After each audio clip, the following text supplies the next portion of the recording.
the sobriety countdown, and we got to like over 30 years, and Kay was still sitting. I figured she must have been like 12 when she got sober, because she just doesn't look like she could have 32 years of sobriety. But she does, and I think that's truly amazing, and I'm really looking forward to hearing her story tonight. So please help me welcome Kay S. from Los Angeles, California.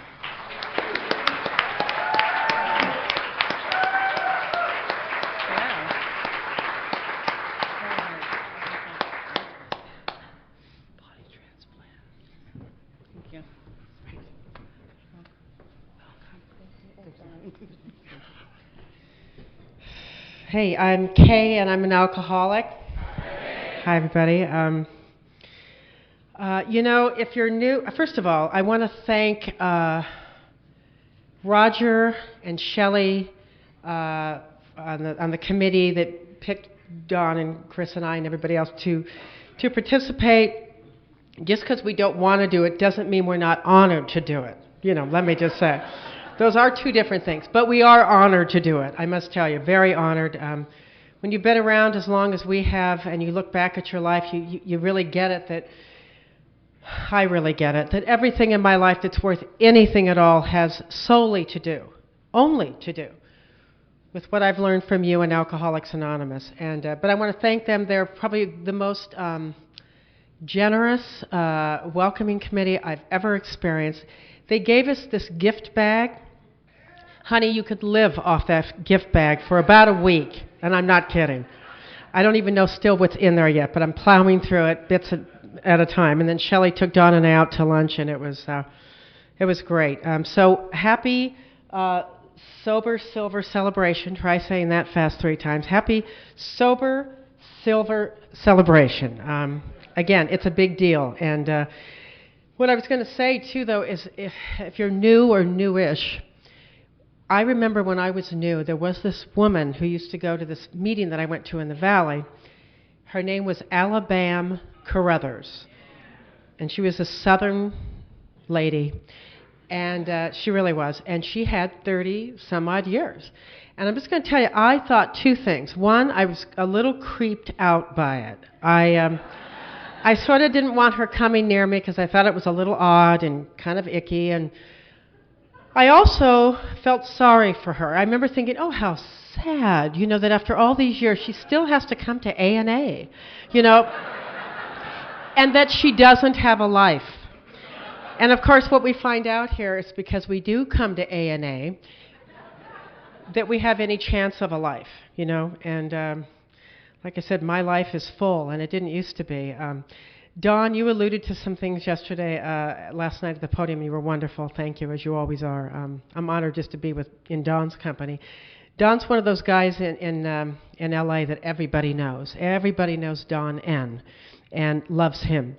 But he was talking last night about how in our book, when Bill wrote these books, he didn't pull any punches, thank God. He didn't try to spare our feelings. And in particular, I remember step 4 of the 12 and 12, he really doesn't hold back. He says, and I remember hearing this when I was very new, he says, our twisted relationships with family, friends, and society at large gave most of us the most trouble. And then he goes on to say, we were especially stupid and stubborn about these. And then he says that what we failed, this is the hard part, what we failed to realize is we had a true inability to form a partnership with another human being. And I thought, wow, that's a load, and yet I identify with that. When I'm at these meetings, when you speak to your normal little group meetings, you know your little story and you do it, but whenever they fly you in, and they buy your ticket and your hotel room and your gift bag, I always want to sort of change my story and give you, the crack whore from Philadelphia pitch. And I've been saying that for a long time. However, recently, at my meeting that I'm secretary of on Sunday morning, I had one of those crack whore from Philadelphia said, I don't really want that kind of a story. I couldn't have lived through it. I could barely live through my little pathetic little story of quiet desperation, which is how I live. But I also remember when I was new, my very first meeting, I heard this guy say from the podium, "Life is now in session. Are you present?" And I thought, oh God, I hope that's not a prerequisite, for membership, because I knew I hadn't been present. And I thought I was a bit on the young side, but and I was, I suppose, in those days. I was pretty young, but I'm more impressed by this gentleman that I heard not too long ago take a cake. A bunch of us were in a meeting, and I always say this because I'm very moved by this. This gentleman took a cake in West Covina or something, and I'm telling you, he was 95 years old if he was a day. And we thought, oh, okay, so he's going to get up here and he's going to take a cake for 45, 55, 60 years of sobriety. And he didn't. He took a cake for 1 year. I know. So I was thinking, which is never a good idea, but I was thinking, and I thought, 95, I thought, man, if I could have made it to 95, I just would have kept on going and taken my chances out there. You know what I mean? And I'm going to tell you, though, I was the gutsy one of our little group, and I went up to him, and I asked him, at this age, what made you get sober? And he said, honey, before I get out of here, I want to know just once what it's like to be present in my own life. And I knew what that meant because, like I said, when I first heard that guy say, life is now in session, are you present? I thought, no, never was, never was. All we're supposed to do here is to be honest, try to pay tribute to this amazing program of ours, and how can you? You just can't, you just can't. But what we're supposed to do, if you're new, is we're hardly professional. We just share our experience, strength, and hope. And I grew up in Westchester, which was a little suburb by LAX. And sometimes people come up to me and they say they think it's Westchester, New York. I wish it were, but it's not. It was Westchester, LAX, and I had a couple of brothers who I adored. However, I didn't know then that I had the inability to form a true partnership with another human being. But I began to form one with my dad, and I was a very basic kind of person. I'm still a little bit this way. If you like me, I like you right back. It doesn't really get much more complicated than that. And I knew my dad did. I was my father's daughter, and he liked me, and I felt that. And so I was sort of devastated when my mother threw him out of the house when I was about 4, because he was sort of, I felt, my ally. Now, of course, my dad was this playboy, which is why the marriage didn't pan out. But he was one of those wonderful 50s kind of playboys, He was really cute, and he used to slick his hair back, and he drove a 54 convertible Chevrolet. And Monday night after the divorce was visitation night. That was when my dad would take me out. And I'm 4 years old, maybe 5 years old, and we didn't have seatbelt laws in those days, so I would stand in the passenger side with my arm around his neck. And my dad, had the top down, and he'd have a cigarette in one hand and a bourbon in the other. And we'd go cruising down Manchester Boulevard to the Thunderbird Hotel, where he would be dating the big busted manicurist that worked there, And I loved that time with my dad. And then my dad would say, now, honey, before I take you home back to Mom's house, we're going to make a little pit stop at the Melody Room Bar. And the Melody Room Bar, I pass it every day on my way to work, even now. It's one of those little bars where there's no social drinking going on. There's another bar. I have to divert for a second. There's a bar that I also pass on the way to work every morning, and it's called the Tattletale. And it's one of those tacky little bars. It's on Sepulveda Boulevard. And I see these people casually walking in at 7 in the morning for their bagel and cocktail, right? But I remember when I would go with my dad to the Melody Room, I remember thinking, this is the happiest place on earth. Because my dad, his name was Chet. He was so cute. And Chet, he was very, very popular. Everybody loved Chet. And, people were talking to each other. What I really realized later on is no one was listening to anyone else. There was talking past each other and that sort of thing. But it was I remembered it very fondly.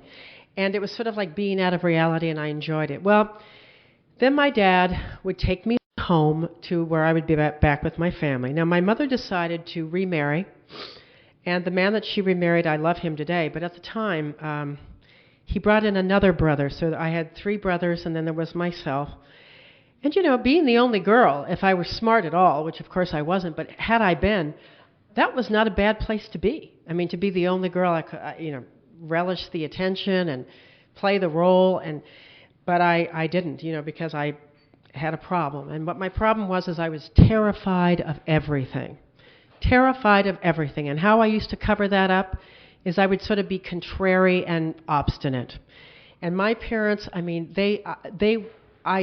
everything with me was no. Everything was contempt prior to investigation, and I didn't want to play. I just didn't want to play. I'm sure there was a part of me somewhere that did, but God knows where it was. It wasn't to sprout out until much later. But at the time, I don't want to play. And my parents didn't know what to do with me, and so they devised this punishment when I was a little kid. And they called it the white chair. And what it was is they would send me to the white chair, which was a little chair in the corner of my bedroom. And I would sit there facing the corner of the wall. And I realized early on, you're going to be here a lot, and you better learn how to entertain yourself, right? And I was. And to your question, I used to. I didn't know how to entertain myself because I was there for hours, days, months, years. But I would be in that corner, and I think, God, what am I going to do here for 5 hours? Now, I know that they wanted me, I'm sure, to change my behavior and my attitude. But I just thought, God, I'm so bored sitting on this chair. So I realized quite accidentally one day that we used to have these cold cereal boxes, and there was these little frogmen, and you put a little baking soda, whatever. And I found it. I got all my brothers to give me their frogman, and I would take this little frogman, and the red guy had like a knife extended, like a little point on the end. And I would take this little frogman and I would tap it, and I found out that if I just stared at the end of this frogman, I would be totally out of reality. And I developed my very first drug of choice that I moved into, and that was the world of fantasy. And it was a great drug. It worked really, really well. And it got to the point I did not have to be sent to the white chair. I went there for fun. You know what I'm saying?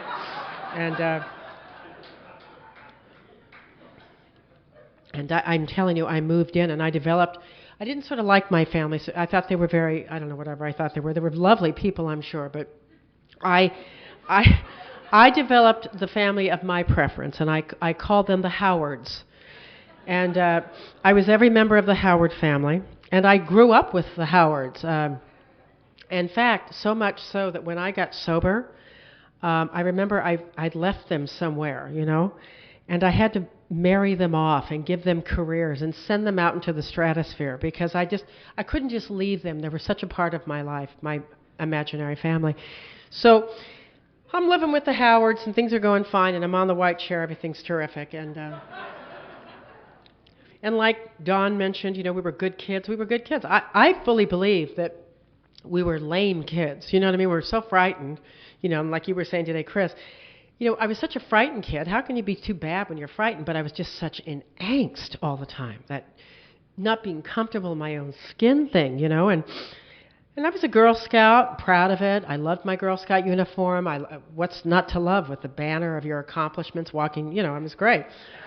But when I was about 12, all hell broke loose. And my parents got upset at me for something. I lied about something, and they got very upset. And they put me on this 3-month restriction punishment.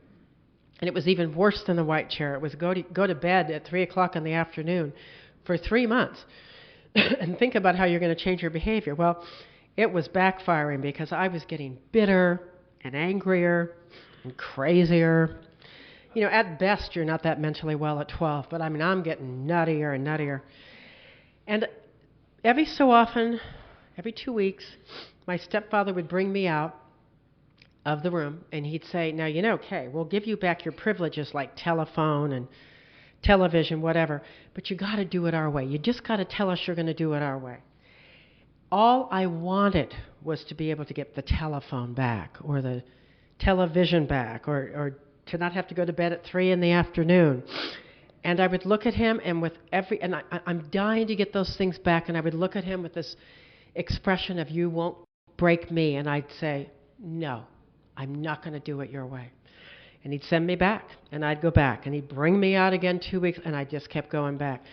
And it actually made me go nuts. I told you I was a Girl Scout. I had a little ponytail.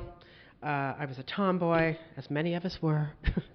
And but anyway, I was a tomboy and had my little ponytail, and for some reason after that 3-month thing, I just went berserk, and I cut that ponytail off, and I started ratting my hair up really, really high, and I wore lots of makeup. I mean, I just went from tomboy to slut, you know, it was like overnight, and I startled people when I went back to school after that summer. They thought, my God, what happened to her? You know, and I don't know what happened to her. But I went back to school. Now, inside, I'm still the frightened, obstinate, awkward, I don't know where I fit in society or care, freak of nature, but I look like I look like I'm rough. I looked rough. Oh, thank you. I take it I'm sniffing too much. Is that what this is for? I've had a cold. My apology. But you don't want me to sniff. You don't want me to blow my nose up here. Trust me on that. Pardon me. Anyway, so I attracted when I went back to school because I've got the hair, and the short, my new uniform. I got rid of the Girl Scout uniform, and now I've got this very tight, short red skirt and this white, ruffly blouse. And I attracted an entire new group of friends when I went back to school. And they were the drug addicts of Westchester. In fact, in particular was my boyfriend, who was the biggest drug addict in Westchester. He was a lowrider. He had a 1949 Oldsmobile, lowered with a gold metal flake top, hydraulic lifts. And I would sort of smash my hair down as best I could and get into the passenger side. And we'd go cruising down Manchester Boulevard, and that's when I was introduced to, I was able to sort of leave the Howard family and go towards drugs. And the drugs that we did in those days I thought were very innocent little drugs. It was marijuana, hashish, downers, uppers, just that kind of stuff, you know. And I started doing them, and I immediately fit in with the doper group, and it was wonderful. Because I remembered how it was for my dad at the Melody Room. He seemed to fit in with all these people, and the moment I started using drugs, I fit in with the stoners, you know, the people. We would be in these darkened rooms. Remember when you used to get loaded? We'd be in these darkened rooms, and we're rolling our joints together, and that's camaraderie right there, you know. It's sort of like arts and crafts, you know, and you're sort of rolling your joints, and you're passing it around. You've got the little machine that does it. I got real good at it, and you pass it around, and then somebody would get this album cover out, and we'd kind of look at it, and we'd analyze it for months on end, you know, and talk about our feelings about the album cover. And that was about all we did. But it was a lot of fun, and at least I fit in with the group, and all was right with the world. And so I was this little drug addict. But Dawn mentioned a little bit last night, I just wasn't very in tune with how other people lived. And sadly, I also didn't care how other people lived. I don't know, I lost caring early too, but I did have this attitude that just kind of get the front looking good, because walking towards you was all that mattered. And if I had a spot on my blouse, it went to the back. If I had a run in my stocking, it went to the back. And I also never brushed the back of my hair. I don't know. I figured if it was behind me, it didn't count. I don't know. But when you rat your hair that high and that big, you really should brush it out on occasion. And I didn't, and I got this knot of hair on the back of my hair that you will see on a Skid Row bum, you know, and it was huge. And what's interesting about this now when I look back at this is when you are a teenager, and we've all been there, you remember, all you care about is being like other people. It's your goal in life is to just be like everybody else. And I knew I wasn't like everybody else. And I would hear people in high school assemblies sitting behind me saying, "What is that?" on the back of her head. And as embarrassed as I was, and this is to me this rather sad, it never crossed my mind that the anguish of this 5-pound thing that I'm carrying around, that all I had to do was to go to my local hairdresser, What, 2 minutes of labor, maybe $5, tragedy diverted, tragedy over. Never crossed my mind. Kept that thing on the back of my head for 2 solid years. I think it actually just grew out and the weight of it left. I honestly think that that's what happened. But again, when you're that uncomfortable, I was that uncomfortable. I just thought that's how life is. That's just my lot in life. I'm not comfortable. But I didn't drink. And I didn't drink because I just didn't like it. But then when I was about 18, in fact, I was exactly 18, I met this guy at a party. And he said, would you like to be my girlfriend? I said, yeah, sure, why not? I didn't care. I didn't care about anything, honestly. I didn't care about anything. But anyway, I was going to be his girlfriend. And he said to me very bluntly, he said, look, would you do me a favor? I want you to impress my friends tonight. And I said, oh, gosh, I don't do that. It's not something I do. He said, oh, please, please. He said, you're so uptight. He said, you people on speed, and I love speed. He said, you're so uptight. He says, God, can't somebody find her something? Have a drink. Get drunk. And I said, no, I don't like it. I drank it once. I hated alcohol. I just thought it was disgusting. I hated it. And he yelled out to one of his friends. He said, Dave, get her something that she'll like. And little did I know, as Dave ran across the room with this bottle in his hand, that I was about to cross the invisible line into alcoholism, because the invisible line was when I reached out and took that bottle of stuff from Dave. And what it was a little carbonated malt liquor wine called Right Time. And the ad line, of course, is it was always the right time for right time. And I took off the bottle cap of this stuff, and I held my nose, and I gagged it down, and then I gagged down a couple others. I'd gagged down about 3 or 4 or 5 of these Right Times. It was this carbonated malt liquor wine, kind of like Cold Duck.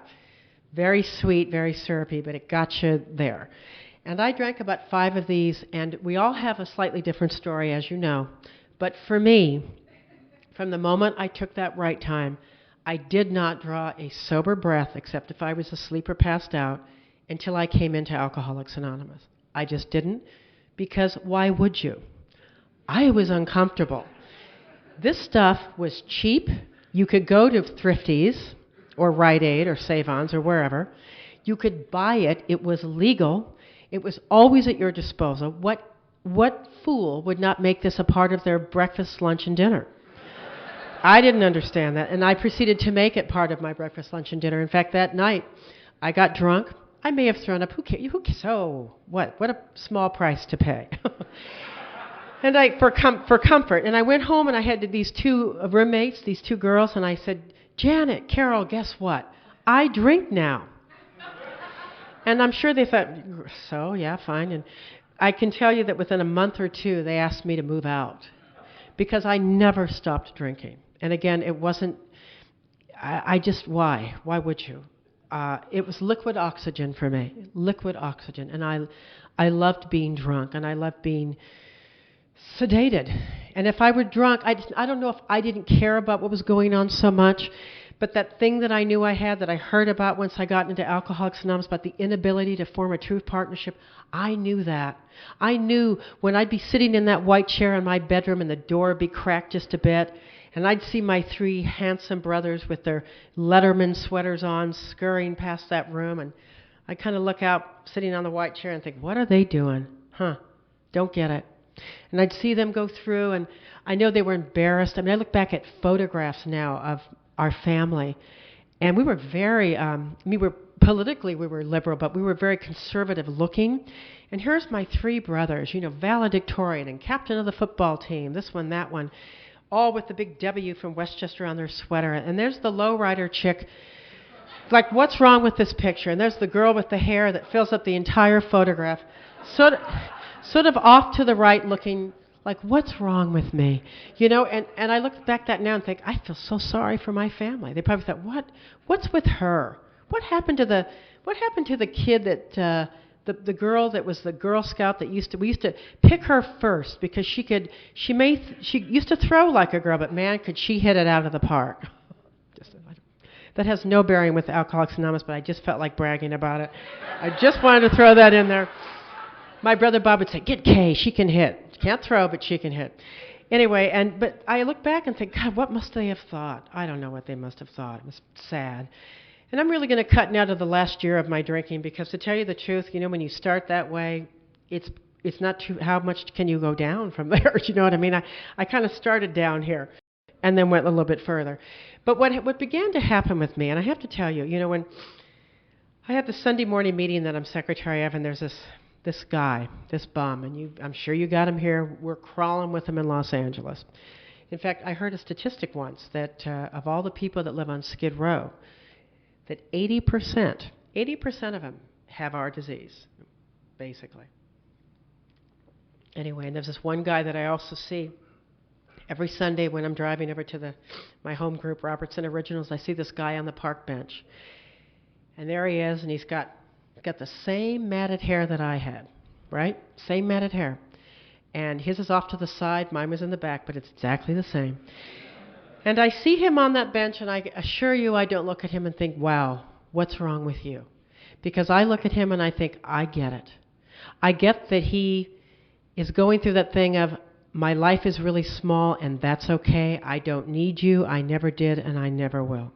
Whether it's conscious or subconscious, it's going on. And I thought, I've been there. When I first got sober, there was an expression they used to say a lot when I got sober. I don't hear it too much anymore. I'm sure they still do. The disease of alcoholism is like a freight train. And I used to hear this all the time. And if you ride it to the end, it will only end in one of three places: insanity, jail, or death. And you can get off any time you want, but it will end up only there. And I see that guy sitting there, and I think, I don't know how I got off the train. Best analogy I ever heard, I heard it just this last week. The analogy was, it says a lot to people who go out and come back. Alcoholism is like being in the water under the ice, trapped under the ice. And at some point there might be a break in that ice. And if you see it, you better take advantage of it and get out, because there may not be another hole coming up again in the ice. And I thought, what a good analogy. And the last few years of my drinking, I was like that guy on the bench. I may not have been with a cardboard sign saying we'll work for food, but I'll tell you how I lived. And my life got the size of a postage stamp, and it was fine, just fine. And how I lived, I'll tell you a typical day. I did find one person who for $75 let me sleep on her couch. Her name was Margaret. We used to work, somebody shared this the other, but in the hotel business. Was it you, Chris, that shared that? We were desk clerks. We used to get really drunk with Kahlua. Really drunk on Kahlua, and then check people in, and then we'd be so loaded we have to find the keys so to let ourselves into one of the rooms so we could pass out for the night. And we had these, it was the 70s, early 70s, and we had these like tight short dresses with these white collage boots, and we'd be so bright outside, and we're so hungover, and we're climbing down the fire escape in the morning before the maids could get into our rooms. But anyway, so this girl and I had worked together, and she knew I was kind of in trouble, but she liked me. So for $75, she let me move in. And in our little household was Margaret, my roommate, her 3-year-old little boy, and her live-in housekeeper, and me. And her 3-year-old son was named Michael, and he intimidated me so much, this boy. We were always having arguments, he and I. I can't tell you what they were about, but he intimidated me. I remember that. Anyway, my day would start with a routine that I knew I could handle. And it was, Margaret was going to take her little 3-year-old to preschool.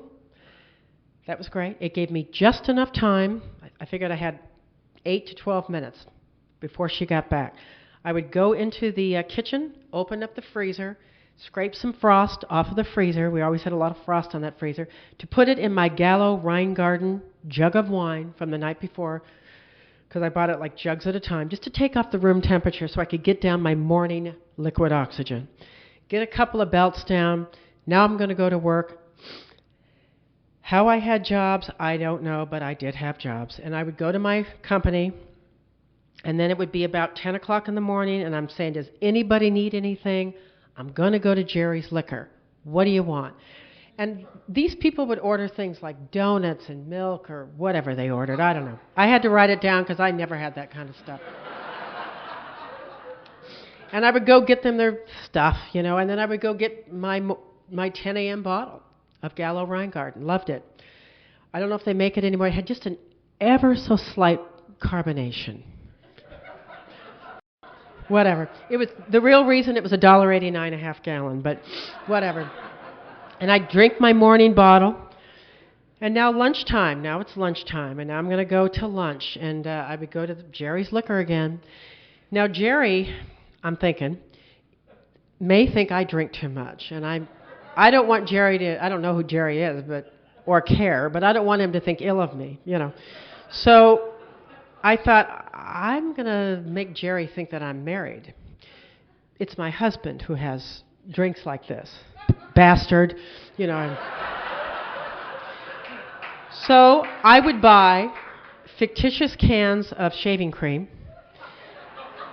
and Tiparillo cigars and Gallo Rheingarten. And I would get outside by the little trash can, and I would throw out the shaving cream.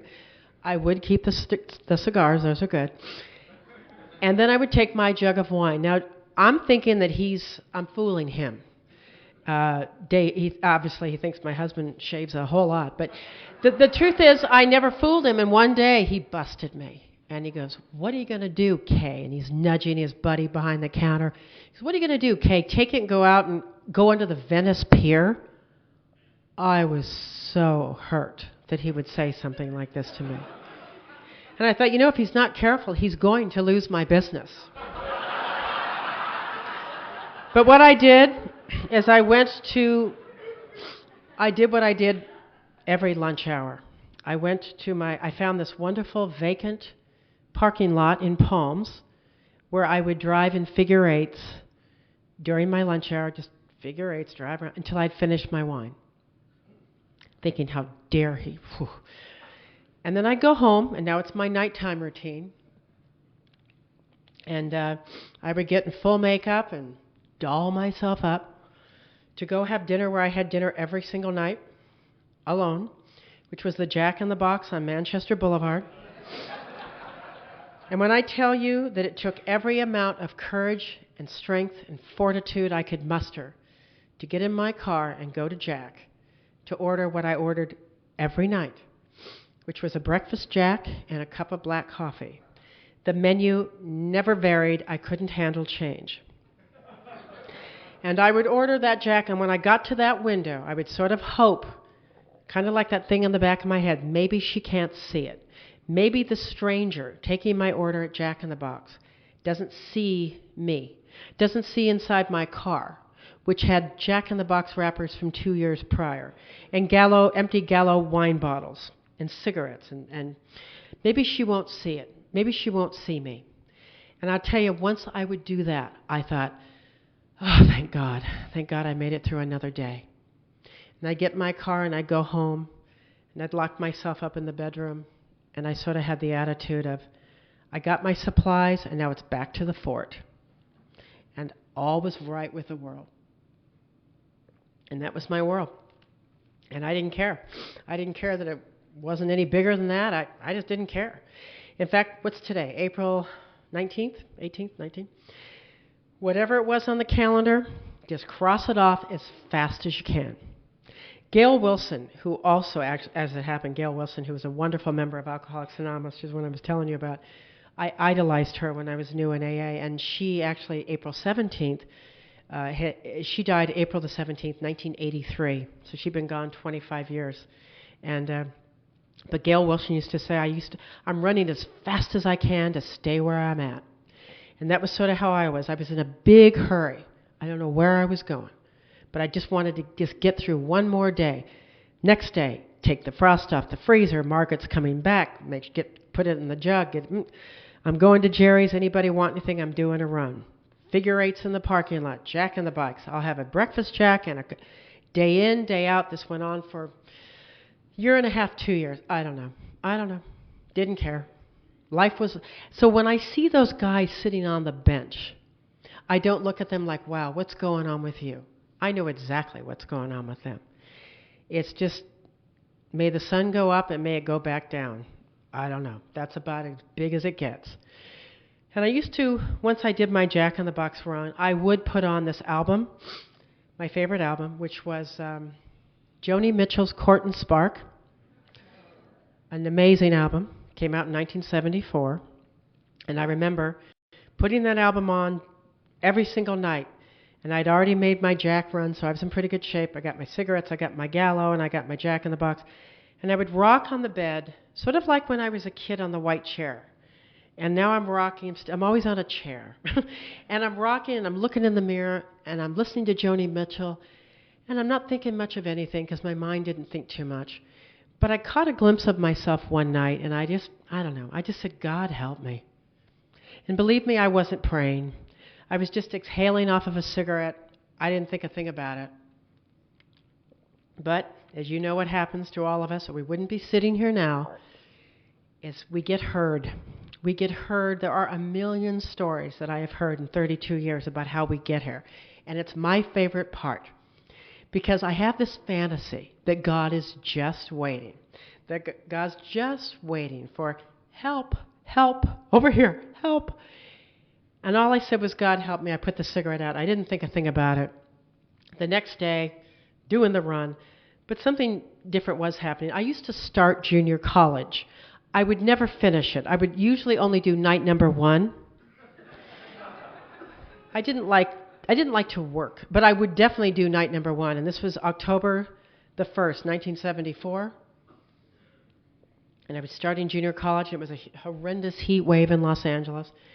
And I'm at this, getting out of my car, and I'm wearing a wool turtleneck sweater and a wool jacket and a scarf. I'm so out of touch with my surroundings. 90 degrees outside. And I get out of my car, and at the time I get out of my car, this young girl is getting out of hers at the exact same time. And we're walking through the campus. And I looked at her, and she looks at me, and we're walking. And I said, could you help me? I'm lost. I don't know where I'm going. And she said, sure, I'll help you. So we started a little conversation. And she said, what class are you taking? And I don't know. I said, business, management, I don't know. What class are you taking? She said, oh, I'm not here to take a class. She said, I'm here tonight to give a lecture on alcoholism and drug abuse. I know. I said, for it or against it? I did not know why you would talk about that.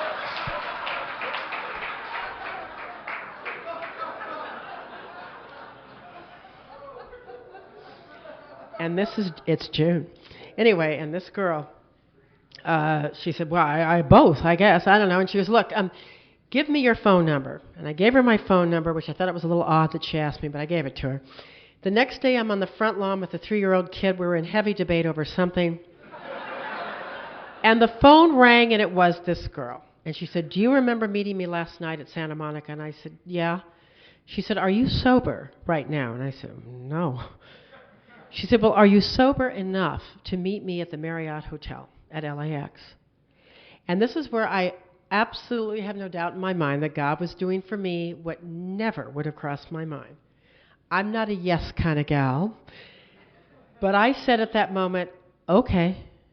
And I even shocked myself. I thought, where'd that come from? And I really believe, like I said, that God was just giving me the push. You want help? You got it. And there it was.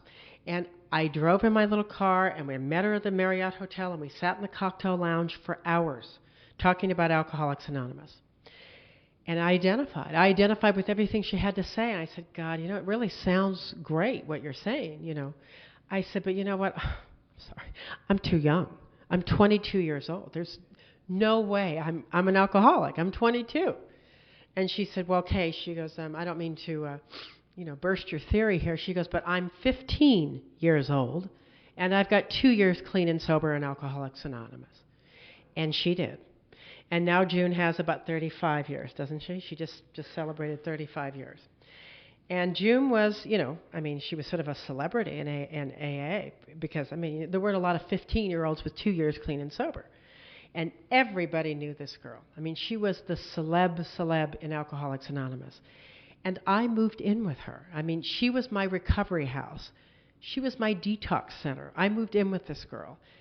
She had the diviest apartment you've ever seen in your life. And it was this little dump on Overland in Culver City with a Murphy bed that we would take down at night. And she, well, you don't make a lot of money at 15, and so it was, in fact, Gail Wilson was her sponsor, which is interesting. I forgot about it. And Bobby Earl. Gail and Bobby were her sponsors. But the thing about June and about my early sobriety is I had met the best person you could meet to get sober in Alcoholics Anonymous. I mean, everybody knew her. Everybody. June, who's your newcomer? Oh, it's so-and-so. In fact, I know I had about 2 weeks of sobriety, and she took me to this San Diego conference. It was like the Southern California, and it was like 7,000 alcoholics at this conference. Really were. And was not just my imagination. There were 7,000 alcoholics. And the speaker that day was the gentleman whose book you see here, oftentimes Chuck Chamberlain, New Pair of Glasses. He wrote it. And Chuck, when I was new, you always wanted to go hear Chuck. He was known as the most spiritual guy in AA. Now, I don't know about you, Don. I never understood a word he said, to tell you the truth. But I knew. I heard the talk about that this was the man. This was the guy. He was spiritual. And he was a very good-looking man. He had a beautiful head of white hair, and the light from the whatever would shine on his head. He looked like the Pope. I mean, he looked like a Catholic saint. And everybody said, oh, you've got to hear Chuck. You've got to hear Chuck. And I only had 2-3 weeks of sobriety. And I was terrified, just terrified, because I hadn't done groups. I remember telling June when I was new, I said, what do I have to do? She goes, you got to go to meetings. I said, oh, I don't know if I'll be able to do that part because I can't sit in rooms with like other people. I stopped being able to do that a few years back. And she said, well, honey, you're going to have to develop that art. And she goes, and don't you worry, honey, we're going to help you. And I thought, great, I'll get popped a sedative, right before I go into the meeting. And her idea of helping is she would hold on to one wrist and her friend Bob would hold on to the other. And trust me, I am not exaggerating. I had anxiety attacks constantly, solidly. But so to go to this conference with 7,000 people, I was just on the edge of my seat. But again, Chuck C. was speaking. I mean, God himself was up there. So now I didn't know that June had gone up to him to tip him off and say, go say hi to my sick little newcomer. I didn't know that. So he's done talking, and he comes down, and he's got this group of people that he's thanking him, and he comes right through the crowd to us. We're back there. And he comes right up to us, and he said, you're Kay, and you're new. I thought, oh, my God, he is spiritual. Oh, I was blown away. I thought they read minds, these people. I was so attracted to what I saw in Alcoholics Anonymous. I was very attracted to it.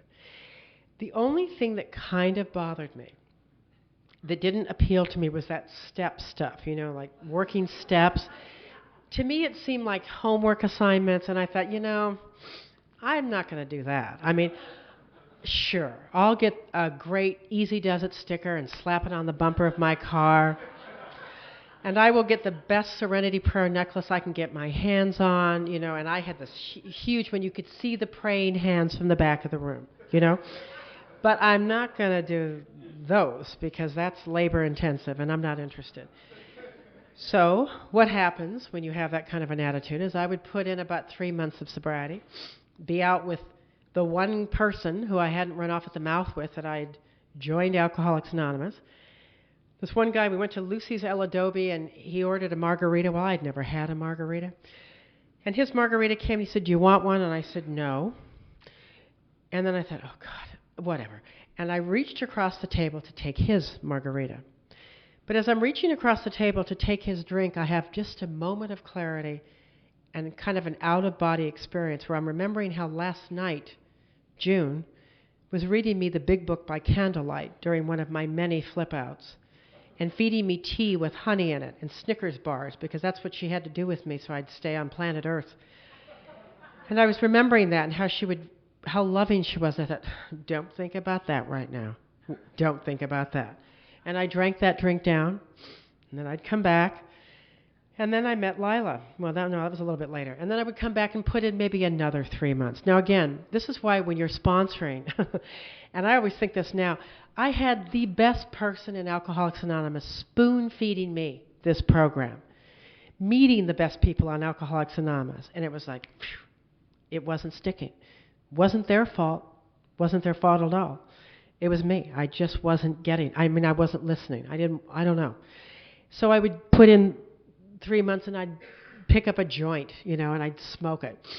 And then I had my wisdom teeth taken out, and I saw where they were putting the, not Valium, they were Tylenol coating, and I saw my sponsor was going to dole it out to me, and I saw where she was putting them. I thought, just in case, a rainy day, and I have some pain, I'll know where they are. And the moment she left the room, I took them. I hated codeine. But whatever. And I kept doing this for about a year. I just couldn't put any sobriety together. And there was another thing going on at that time. This was very hetero, Alcoholics Anonymous. And I knew that I was gay. But in those days, we didn't talk about it as openly. We certainly existed. We just didn't talk about it as openly. And so I thought, can I be gay and sober? I wasn't real sure. So I would go out with these guys, and this one guy in particular, I told him, I said, I think I'm gay. And he said, really? And I said, yeah. He said, I said, can I be gay and be sober? He said, well, first of all, you're not really sober, are you? And I said, well, no. And he said, first things first. And but I was obsessed, running around with June, saying to people, hi, I'm Kay, I'm new, and I think I might be gay. To anyone that would listen, and they really weren't interested, And now June, on the other hand, is looking for a boyfriend, and she's very upset that, we're living in this apartment together, that people will think she's gay. She's mortified that I'm running off the mouth like this. So she doesn't know what to do. She likes me, I'm not staying sober, but I'm telling the world that I'm gay. So she goes to Chuck C., as the story goes, and she goes, what do I do with this newcomer? She's obsessed with telling everyone she's gay. And he said, send her to her own people. And she did. She loaded me up in her Volkswagen, and she dropped me off at a lesbian garage sale in the valley. And that's where I found sobriety. Now, again, I was given sobriety the whole time. But there was a woman sitting by this swimming pool that day, and on sight, I hated her. And on sight, she hated me. I mean, now who would have thought that that would have been the spiritual relationship made in heaven? I wouldn't have thought that. I mean, I never got along with my mom. My mom never, I don't know, she wanted a different kind of daughter than I was, and we never got along. I mean, she'd leave me on that white chair for days. And I thought, hey, I'm your flesh and blood. You should get me out of here.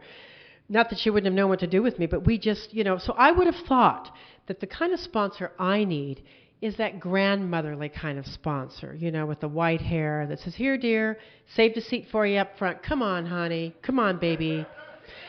But no, it was this fascist, mean dyke named Jerry E. I saw one of her tapes out there. And Jerry was a tough broad from the valley. She was an ex-heroin addict. And anyway, so Jerry, there she was. And she was, wait a minute. She goes, I've heard your boring little story. She goes, aren't you the one that, did figure eights in parking lots? And, she goes, isn't that you? And I said, yeah. And she goes, and aren't you the one that, gets loaded, every 3 months? And I kind of smirked. And I said, yeah, that's me. She said, Kay, I want to ask you a question. I should have known I was in trouble. She sent everybody away. She goes, I want a little alone time with you. She goes, let me ask you, honey, when you're doing your little figure eights in the parking lot, and how did, and you're at Jack in the Box and driving around and wetting your pants at Thrifty's and stuff like that, how did you feel out there? Tell me how you felt. Can you maybe get in touch with it? And I thought, ooh, what does she want me to say? I thought I just got to get her off my back.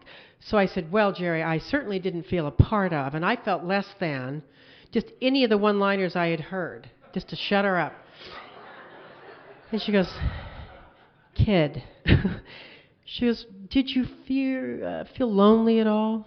And my lower lip started to quiver, and she struck a chord, and I started to sob from the very deepest part of me, because it was the only thing I knew I did feel. It's the only thing I knew, and I started to sob. And she goes, all right, honey, but now we're going to work the program the way I tell you to work the program. And I'm going to tell you something. What Jerry told me, basically, in my first 32 days in her care, is what works for me now at 32 years. It didn't get different.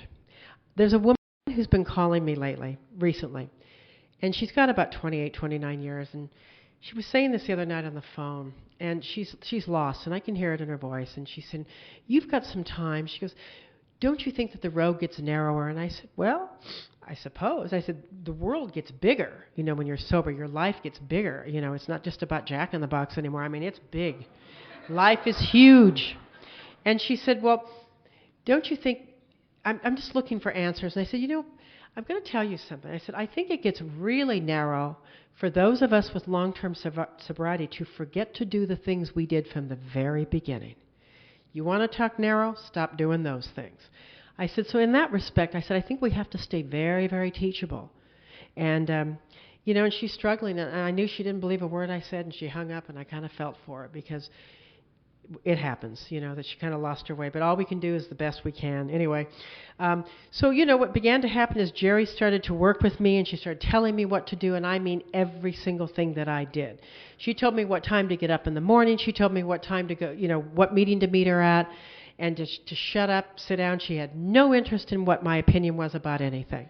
And again, it was perfect. It was perfect for me. Had she thought I had any redeeming qualities at all, I might not be alive today.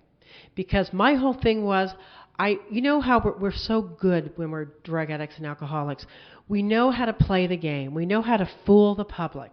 We know how to look good on the outside. I don't know how we developed that, but we developed that. And if I had been able to con her, I would not be sober today. But she just didn't care what I thought about anything. And she gave me a foundation here in Alcoholics Anonymous. And she used to say things that I still think of today. Suit up and show up. That saves my life now. She'll say to me, train your feet. Get your feet trained in Alcoholics Anonymous. There was a meeting that I go to in the Valley, and I don't like this meeting necessarily because I'm a traditionalist, and they don't read Chapter 5, and they read this other thing, and they don't give birthday cakes, they give medallions, and it's very different, and it's a different kind of a group. But this one night, and it's raining, pouring rain. This was a couple months ago, and I'm walking with my umbrella, and I'm complaining the whole time. I'm out of my car, walking through the puddles, and I had to chuckle, and I looked down, and I thought, but you're going, aren't you? And I listened to when they told me, train your feet, bring the body, and the mind will follow. For so many years, my parents would say to me, okay, if you just felt better about yourself, you would do better. And Jerry said, we are not waiting for that. You do better, and you start to feel better. And it's so interesting how AA works, because it works just the opposite, and yet it changes us almost from the gate. A teeny tiny bit at a time. I remember when I had 2 years and I realized I'd sat through a meeting of Alcoholics Anonymous and I didn't look for the door because I was always looking to run out the door. Not because I didn't want to be here. I just had anxiety that bad. I was terrorized. But I got this program and I loved AA, and things were getting good and things were getting big and everything was wonderful. And I met this woman when I had about 4 years of sobriety, and she was a fascinating woman, a Hispanic woman. I loved the culture, and she was rich, and that was great. And,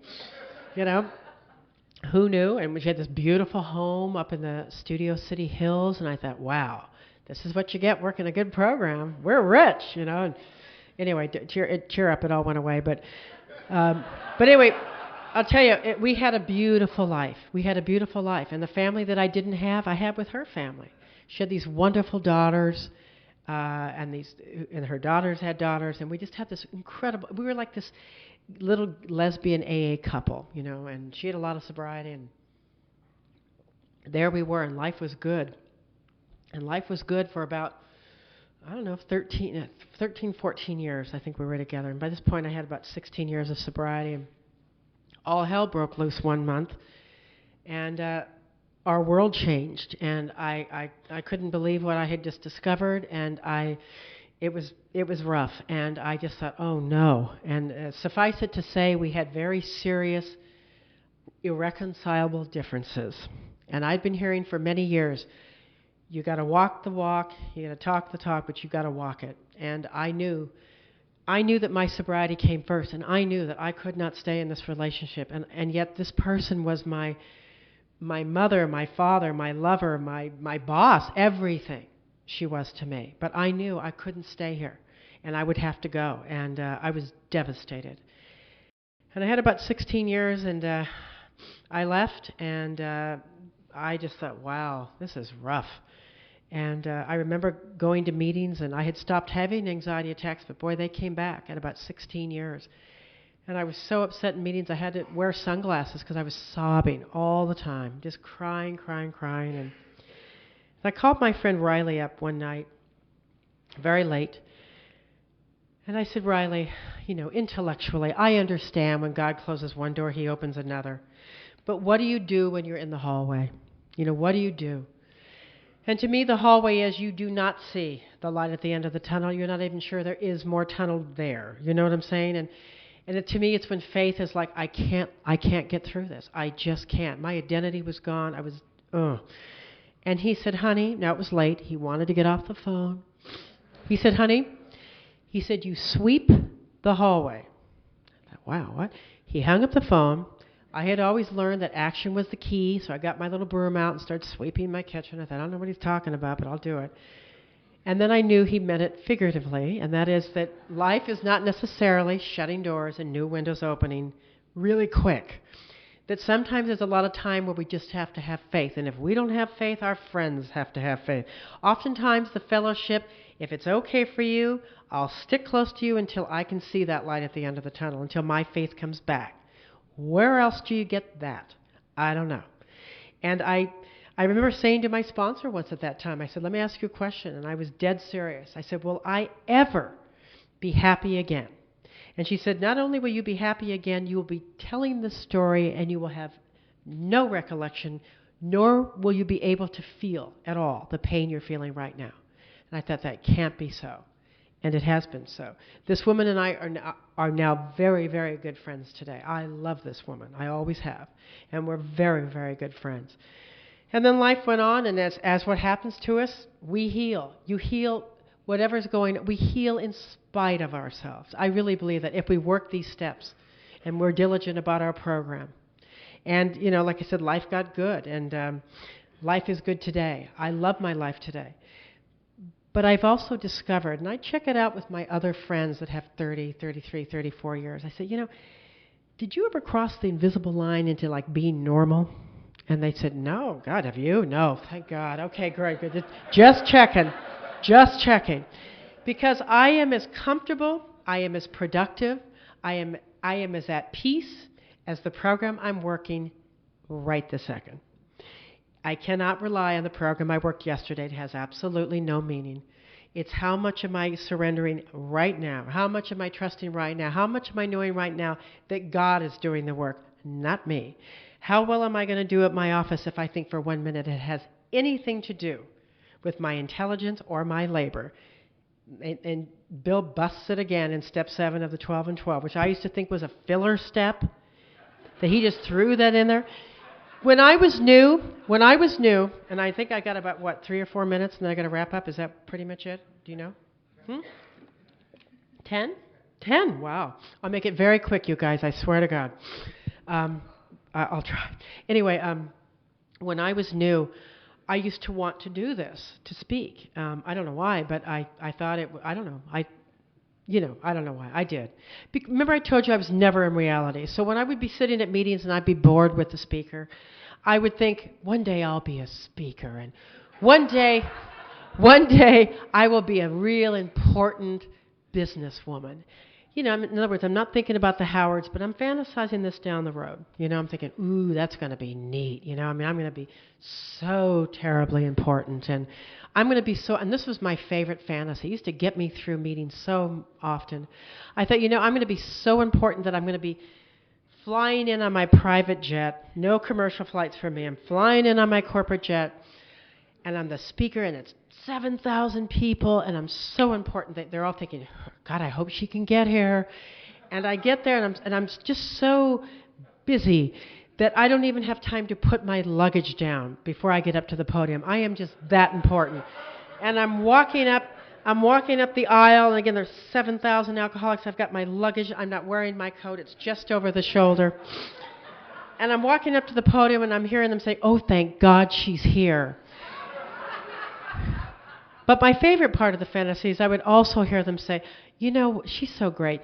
She's got all that, and she's humble, too. And I used to think that was humility. And then somewhere along the line, I'm sure when I was taking a bubble bath one night and just dying in pain over yet again another repeated humiliation. And I'm a big one for doing meditation with a hot bubble bath and the 12 and 12. I was raised on the 12 and 12, and boy, I can pull out that step and read it now, and how it talks about how we're obsessed with, if we could only, by the strength of our labor and our intelligence, we can shape our destiny. And I've always been a big fan of that. And then it talks about how we have to rely on not just God as a pinch hitter, but really rely on living this kind of life. And not just using God whenever we want to just have just enough character building to let us get that promotion. You know what I mean? But the character building has to come first. And somewhere along the line it does. And I don't know when it happens, but it begins to turn around. And we begin to become, I am still the frightened little girl on the white chair. But because of you and all the tools that we have, I act a lot different than I feel. And they don't know at my company what it takes for me to show up and be one of the crowd. And they find me very agreeable, and they think I'm a real team player. That's not my nature. But you have taught me, and as the tools of this program have taught me, they haven't a clue. And they think I'm a team player. And I love hearing stories about people's getting relationships back with their family. And and I'd see people take cakes, and their mom and dad would give them cakes, and I think, my parents don't even give me a card. They just, I don't know. I just always wish my mom would give me a cake or something. And I think they think it's great, but we just weren't very close, But I'll tell you something. When that divorce happened, when I had about 16 years, I got to hand it to old Charlotte. That's my mom. She flew down from Sacramento to be at my side, and I was blown away. And she was with me. And she was going to stay at my house for a few days and then take the train down to my brother in San Diego. And as great as it was, we were trying so hard. She was trying, I was trying, but we were always like oil and water. We just never connected too well. And I thought that was sort of sad. It just was so awkward. And she was there and trying to be supportive, but we just couldn't kind of still be in the same room with one another. It's like we were both speaking a different language, So the night before she was going to get on the train and go to San Diego, I prayed. And I asked God for some help and guidance, and I was very sincere in this prayer. Anyway, the next morning rolls around, and I'm kind of happy that, I get to take her down to the train station and send her to my brother, because like I said, it's just, she had to be feeling as bad as I was. Do you know what I mean? I'm driving her down to Union Station, and we're not talking. I'm so happy that she was there for me, but I don't know. She's thinking, gosh, I wish you were a different daughter. And I'm thinking, gee, Mom, I wish you weren't a WASP. I wish you were an Italian or Jew. Just to be more demonstrative, something. And again, I'm sure she wasn't looking for my action either. We get down to Union Station, and I prayed. And we get out. And my mom says to me, honey, what do we do now? And I said, well, what we're going to do is I'm going to show you. We're going to get your luggage. We're going to go up to the counter here. We're going to give them the money. Get your ticket. And then what happens? What happens then? And I said, well, we'll give him the money. He'll give us our ticket, and we'll look at the thing and see what gate we leave from. So So she said, oh, okay, well, but then what? And I said, well, Mom, and I'm beginning to realize just a little bit that this is a woman from a very different generation than me. This is a woman who the man did it all. And I'd always been from a different generation. But I looked at her and I thought, wow, it's interesting. I'd never noticed that before, quite honestly. I'd known her for, 38 years at that point, but for some reason, I never paid attention to that. Oh, well. Then she said to me, what do we do now? And I said, well, Mom, the final step is we will have the luggage, we will go to the platform, we will hand the luggage over to the porter, and he will take our bags. And then what happens? I'm thinking, wow, Mom. But I'm smiling. You've taught me to do that. And she says, well, I said, well, so when the porter takes the luggage, we will give him gratuity. How much? I said, well, a couple dollars a bag, something like that. She goes, will you tell me when? I said, sure, I'll tell you when. So the guy comes over, and sure enough, just as I predicted, we're down at the platform, and we take the luggage, and we hand it over to him, and he takes the luggage, and he graciously puts his hand out, and she goes, now? I said, now. And she puts the money in his hand, and I turned around, and I looked at her, and the interesting thing about this is, and Chuck C. used to say it very well, and Bill says it everywhere, in every page practically of our book, we have a disease of perception. And for so long, I wanted them to see me. And for the first time, I didn't care if they saw me. I saw her. And I saw this sweet, innocent woman who has her own fears in life and was always a little on the awkward side. And for the first time in my life, I grabbed her and I hugged her and I said, I love you, Mom. Now, I'm not going to give you this Pollyanna story that we're girlfriends today. We're not, but we have a very healthy respect for one another. In fact, in a couple of months, Robin and I are going to go down, or up, I should say, to Sacramento. It's my mother and stepfather's 50th wedding anniversary. And we're all pretty close today. And I know my brothers don't look at me as the lowrider chick that they have to be embarrassed about, And, it's amazing how I used to think if you love me enough, I will feel better. And somewhere along the line, we learned if I love you, that's when I will feel better. When I'm at work, I've got all these reminders right in my cubicle, and most of them are AA. I've got these plaques because I need to remember every day. There's an old joke on AA. Why do you think we read Chapter 5 at every meeting? We forget. I forget. And all over my cubicle, if anybody looks, they got to know I'm an Alcoholics Anonymous. And I've got plaque after plaque. I've got the memo from God. This is God. Dear Kay, who's subject of the day, your life, from the boss. Subject, I've got control of your life. Thank you very much, and I don't need your help. Have a nice day. That's there. I've got put on your big girl panties and deal with it placard. I've got... But mostly it's just AA bits that my friends were emailing. My entire cubicle is full of these, just full of them. And it's funny, I just had a natal birthday, and I looked at my horoscope. So whoever wrote in the LA Times, the horoscope for my birthday a couple of weeks ago said, it was great. And to me, it was very AA. It said, when you are not attached to the outcome, you win. And I thought, how true. And I've been looking at that a lot lately. It's right by my desk.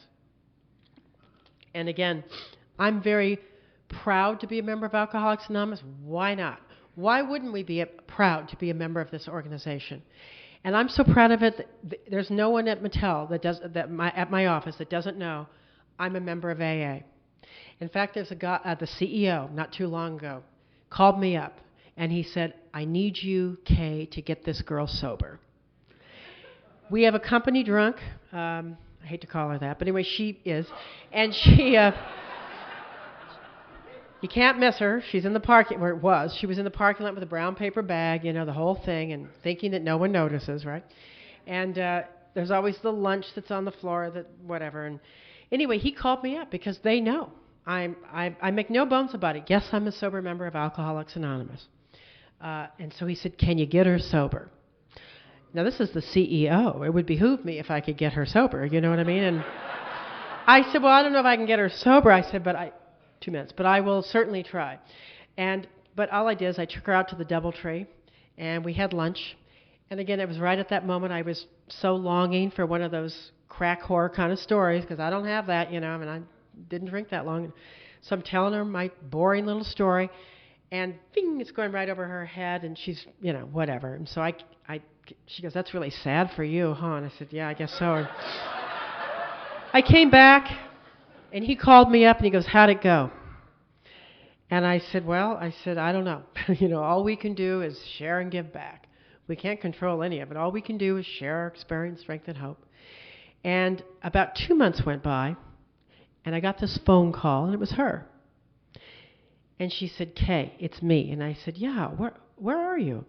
And she said, "I'm at the La Quinta Motor Lodge in Westminster." I kind of had a clue she wasn't there on holiday. And she goes, "I need help. I need help." And I said, "Honey, can you meet me at Daniel Freeman Hospital?" And there she was. She just celebrated 5 years clean and sober in Alcoholics Anonymous. And that's what it's about. It's about, we never know who we touch. We never know who we touch, and we never know who touches us. Just sitting that one night, and I think, again, it's happened for everybody in this room, or we wouldn't be here tonight at the 25th anniversary of your wonderful convention. We said, "God help me," and God does. Thank you for letting me share. Thank you very much.